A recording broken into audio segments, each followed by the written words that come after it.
মদ্যপান কৰা হিন্দু শাস্ত্ৰত কলিযুগৰ মহাপাপসমূহৰ মাজত এটা বুলি উল্লেখ আছে। আজিকালি বেছি সংখ্যক লোকে মদ্যপান কৰে আৰু তেওঁলোকৰ এই মদ্যপান কৰা অভ্যাসটো সমাজত এক প্ৰয়োজন বুলি গণ্য কৰে। কিন্তু এই কথা বহুতে নাজানে যে হিন্দু ধৰ্মত মদ্যপান কৰা আটাইতকৈ ডাঙৰ পাপ বুলি গণ্য কৰা হয়। আমাৰ হিন্দু ধৰ্মৰ গ্ৰন্থসমূহত বহুত ধৰণৰ পাপ আৰু সেই পাপৰ পৰিণতি কি হয় সেয়া উল্লেখ আছে। অতি উল্লেখযোগ্য ধৰ্মগ্ৰন্থ শ্ৰীমদ ভাগৱত গীতাত আছে 5 ধৰণৰ মহাপাপৰ কথা, আৰু সেই শ্ৰীমদ ভাগৱত গীতাত উল্লেখ কৰা 5 কৰ্ম মহাপাপৰ ভিতৰত আটাইতকৈ ডাঙৰ পাপ হৈছে মদ্যপান কৰা। ইয়াৰ উপৰিও গীতাত উল্লেখ কৰা হিচাপে ব্ৰাহ্মণ হত্যা আৰু গো হত্যা, চৰণ চুৰি কৰা, গুৰু পত্নীক বেয়া নজৰ দিয়া আৰু ধৰ্ষণ কৰাৰ লগতে বিশ্বাসঘাতকতা হৈছে আন 4 মহাপাপ। এইখিনিতে আপোনালৈ এটা অনুৰোধ কৰিছোঁ যে স্মৃতিভেদৰ আছাম চেনেলটো সম্পূৰ্ণ এটা নতুন চেনেল হয়। আপোনালোকৰ অকণমান মৰম আৰু ছাপোৰ্ট পালে আমি এই চেনেলটো আগবঢ়াই নিবৰ বাবে সুবিধা হ'ব।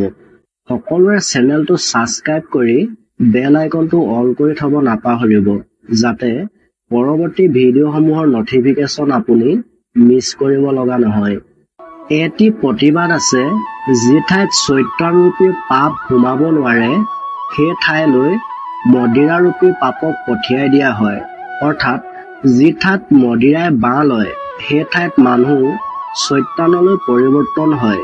সেইবাবে হয়তো মদিৰাত ডুবি যোৱা মানুহে অকল মহিলাই নহয়, সকলোৰে অপদস্থ কৰে।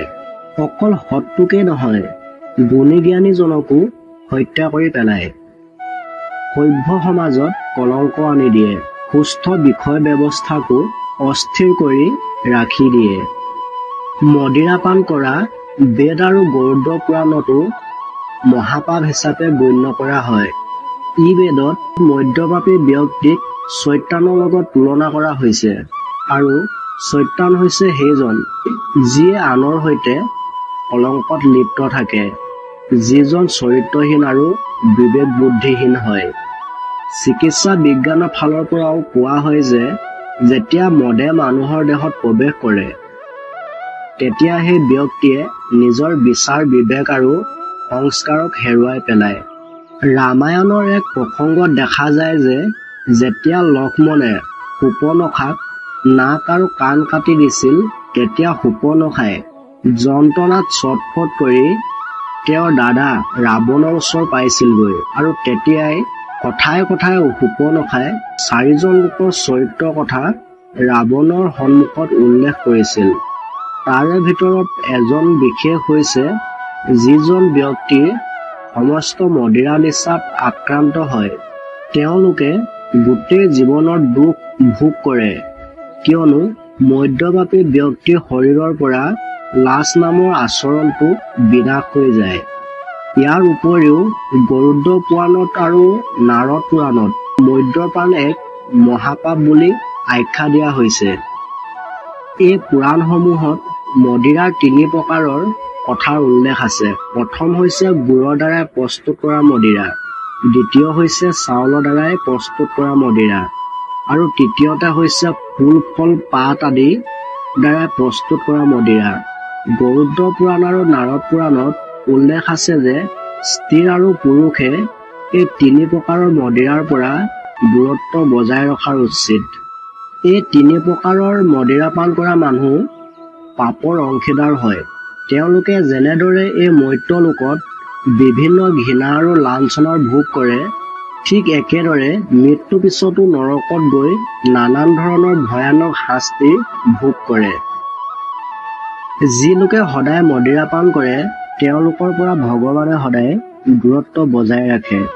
যি ব্যক্তি দিনৰ বেলাত ভক্তিত থাকে কিন্তু ৰাতি মদিৰা নিচাত ডুবি যায়, সেই ব্যক্তিকো ভগৱানে খুব অপছন্দ কৰে, আৰু ভগৱানে তেওঁলোকৰ প্ৰতি ক্ৰোধিত হৈ পৰে। তেওঁলোকে দিয়া পূজা ভগৱানে কেতিয়াও গ্ৰহণ নকৰে, যাৰ ফলত তেনে ব্যক্তিৰ সদায় বিপদ আৰু অসন্মানৰ সন্মুখীন হ'বলৈ বাধ্য হয়। অকল সেয়াই নহয়, মদিৰাপান কৰা ব্যক্তিক যিয়ে সহযোগ কৰে তেওঁলোককো নৰকত অনেক যন্ত্ৰণাৰ সন্মুখীন হ'বলগীয়া হয়। যি ব্যক্তিয়ে মদিৰাপান কৰে সেই ব্যক্তিয়ে পৰজন্মত কুকুৰজনীত জন্মগ্ৰহণ কৰে। লগতে আৰু কোৱা হৈছে যে এজন লোকে এবাৰ মদিৰা পান কৰিলে সেই পাপ 70 জনমলৈ ৰৈ যায়। অৰ্থাৎ এবাৰ মদিৰা পান কৰা ব্যক্তিয়ে আগন্তুক 70 জনমলৈ নিকৃষ্ট মানৰ জনীত জন্মগ্ৰহণ কৰিবলৈ বাধ্য হয়। আজিলৈ ভিডিঅ'টো ইমানেই। যদি ভিডিঅ'টো চাই ভাল লাগিলে ভিডিঅ'টো লাইক এটা কৰি চেনেলটো ছাবস্ক্ৰাইব কৰি দিব। ধন্যবাদ।